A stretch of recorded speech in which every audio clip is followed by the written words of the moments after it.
It's Dr. Katwa here, and today I want to address something that comes up a lot in my practice.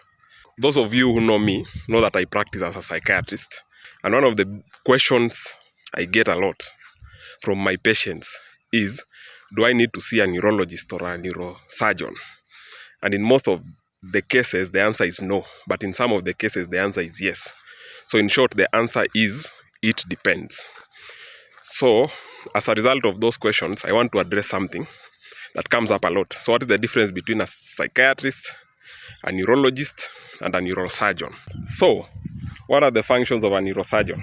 So a neurosurgeon deals with the structural problems of the brain that are macroscopic, so meaning those ones that you can see with your naked eye and can benefit from surgery or cutting with a scalpel.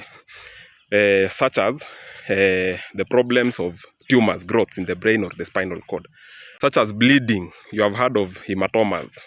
Those are bleeding either inside the brain or beneath those structures called meninges that cover the brain, and any other macroscopic defect that can be seen with the naked eye that will benefit from surgery. So the neurosurgeon will go in, identify the problem, and solve the problem.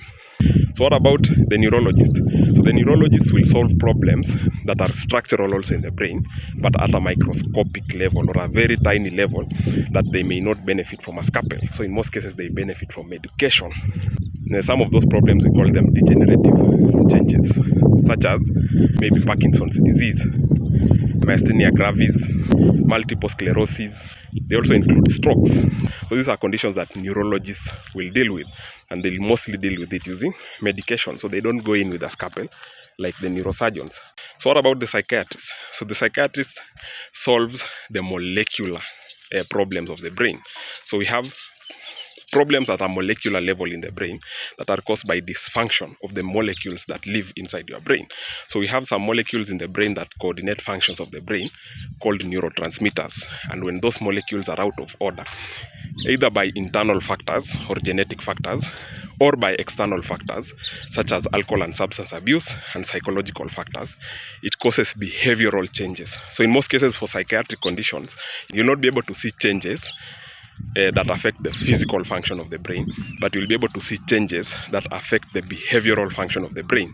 So you'll be able to notice that someone's emotions, someone's thoughts, someone's behavior, or someone's interaction with other people is affected, and also someone's ability to function in society, occupationally or socially, is affected.